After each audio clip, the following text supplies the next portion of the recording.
ব্যাঙ্গালোরে যারা বাঙালি থাকে তারা কলকাতার অনেক জিনিসই মিস করে, যেমন আমরা প্রচুর জিনিস মিস করি। আচার থেকে শুরু করে চিড়ে ভাজা থেকে শুরু করে বিভিন্ন মশলাপাতি খুবই মিস করি।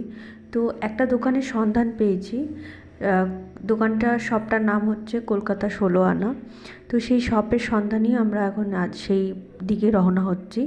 তো আমার অনেক জিনিস, কলকাতার অনেক জিনিস আমি পেতাম না বলে আমি খুব হতাশ হতাম। কলকাতা থেকে আমাকে পার্সেল করে আনতে হতো।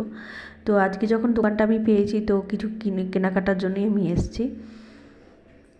16 আনার দুটো দোকান, একটা হচ্ছে বিভিন্ন রকম গ্রোসারি শপ থাকে, আর একটা ফিশ মার্কেট। ওটা তাড়াতাড়ি বন্ধ হয়ে যাচ্ছিলো, বাট আমার তো দরকার ছিল না। আমার কয়েকটা এমনি নর্মাল পুজোর সামগ্রী, টুকটাক জিনিস কেনার ছিল, তো আমি আগের সবটাই এসেছি। তো এই যে দেখতেই পাচ্ছ, অনেক ধুনুচির এগুলো পটগুলো পাওয়া যাচ্ছে, তার সাথে ঠাকুরের জামা কাপড়। তো আমার এটা খুব দরকার ছিল, কারণ অনেক খুঁজেছি পাইনি। তো বেশ ভালোই লেগেছে, কিন্তু আমি এমন একটা বার করে যেটা ফাটা ছিল, তো আমার হাজব্যান্ড পরে ওটা ঠিকঠাক দেখে বার করে।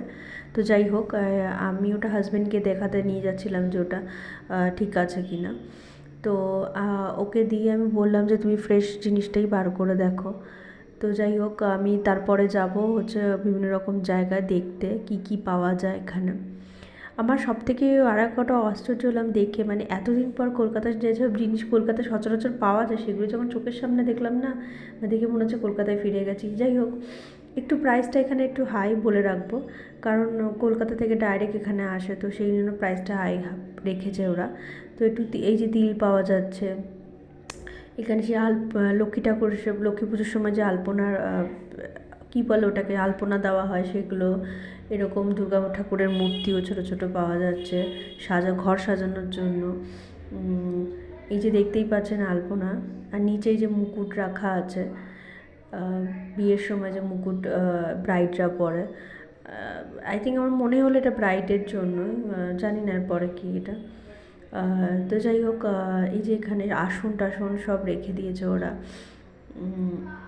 এর পরের যে পার্টটা রয়েছে, ওখানটা তো আপনার বিভিন্ন রকম আচার টাচার বিক্রি হচ্ছে। তো আর এটা হচ্ছে ব্রাইডের যে গায়ে হলুদের সময় যে লাগে সাজানোর জন্য। তো এগুলো তত্ত্ব, আলতা, কত সব কিছু, নাইটি বিক্রি হচ্ছে, যেগুলো কটন নাইটি, বাট প্রাইসটা একটু হাই। এরপর আমরা অনেক শপিং হয়ে যাওয়ার পর পাশের একটা দোকান খুলেছে, কলকাতার মিষ্টি বিক্রি হচ্ছে।